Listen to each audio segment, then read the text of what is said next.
Assalamu alaikum and good morning to all of you. Hope you all are fine. आज का जो हमारा मौजू है उसका उन्वान है सोहबत का असर।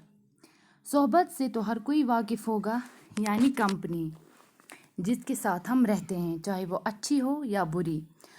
अच्छे लोगों की सोहबत और नेक लोगों की सोहबत इंसान को अच्छा और नेक बनाती है। ठीक उसी तरह बुरे लोगों की सोहबत से इंसान बुराई और गुनाही सीखता है। ज़िंदगी बगैर नेकी और सिवाय शर्मिंदगी के सिवा कुछ भी नहीं है। ये सोच भी उस वक़्त इंसान में पैदा होती है जब वो अच्छे और नेक लोगों के साथ रहता है।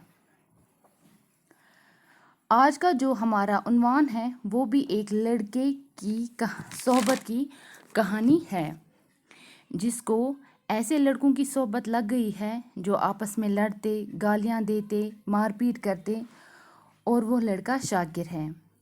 उसके वालिद उसे बहुत समझाते पर वो अपने वालिद की किसी भी बात का ध्यान न देता था। घर से स्कूल का बैग लेकर निकलता पर स्कूल न जाता।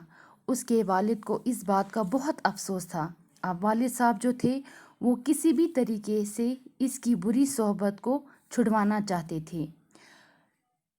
तो इसलिए उन्होंने क्या किया, वो एक दिन बाज़ार से सड़े हुए फलों की टोकरी लेकर आए। शाम को खाने के बाद उन्होंने एक सुर्ख सेब हाथ में रखा और शाकिर को आवाज़ लगाई। शाकिर ये सेब देखकर बहुत खुश हुआ। शाकिर के अब्बा ने इसे कहा, ये सेब तुम्हारे लिए ही है, लेकिन इसे कल सुबह खा लेना।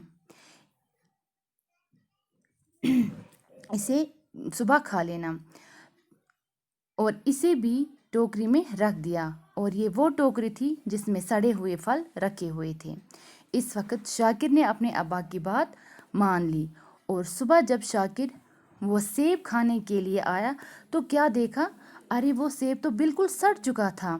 वो जल्दी अपने अब्बा के पास गया और बोला, अब्बा जान, ये सेब तो पूरा सड़ गया है। अब्बा जान ने इसे समझाया, ये इसलिए सड़ गया है क्योंकि इसे सड़े हुए फलों की टोकरी में रखा था। तुमने देखा कि दूसरे सड़े हुए फलों के साथ रहकर कितना खूबसूरत और ताज़ा सेब भी सड़ गया है। ठीक इसी तरह बुरी सोहबत सड़े हुए फूलों की तरह है। अब आपको ये समझ आ गया होगा, बुरी सोहबत इंसान को बुरा और अच्छी सोहबत इंसान को अच्छा बनाती है। इसी तरह अच्छा बनाती है। इस तरह शाकिर को अपने अब्बा की बात समझ आ गई और उसने बुरे दोस्तों की सोहबत छोड़ दी, और वह एक अच्छा और फरमाबरदार औलाद बन गया, और अब उसका शुमार मोहल्ले के अच्छे लड़कों में होता है। उम्मीद है कि आपको ये सबक अच्छे से ज़हनशीन हो गया होगा। शुक्रिया।